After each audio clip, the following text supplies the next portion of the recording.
So guys, mangunguha muna po ako ng marunggay. Shoutout po sa mga kasi napag-alaman ng amo ko, mainam daw pala tong dahon ng marunggay. Masustansya.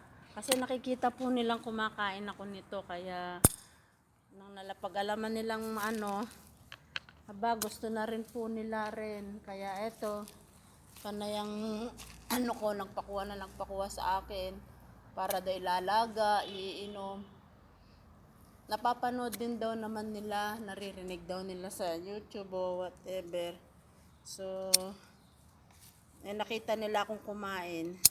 So sabi, manguha rin daw ako para kasi bibigyan din niya yung kapatid niya doon sa si Maria. Ayan guys. So shout out po sa mga friend ko dyan. Yan, nag-harvest po tayo ng marunggay guys. Ayan na po yung nakuha ko guys. Yeah, shout out po sa inyo. Ayan guys, diba? Ayan. Good morning po. Good morning Middle East. Good afternoon Pinas. Kung saan man po kayo sulok. Good evening, good afternoon, good morning, whatever na Shout out po sa mga likers ko dyan. Pa-like and share naman po. Para ingat-ingat lang po tayo at always huwag makalimot sa Panginoon.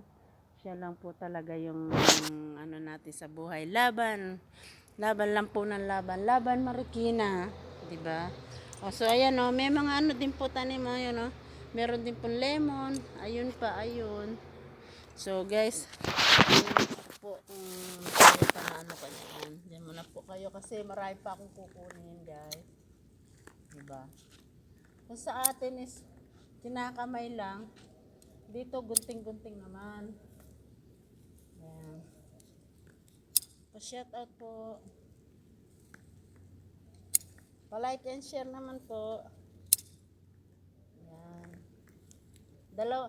Pag tag-araw po, summer, kinakalbo to.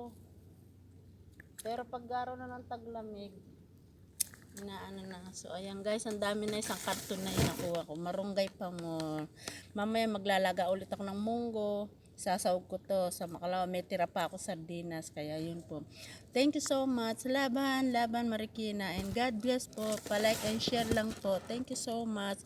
And subscribe na rin po. Thank you so much guys. God bless.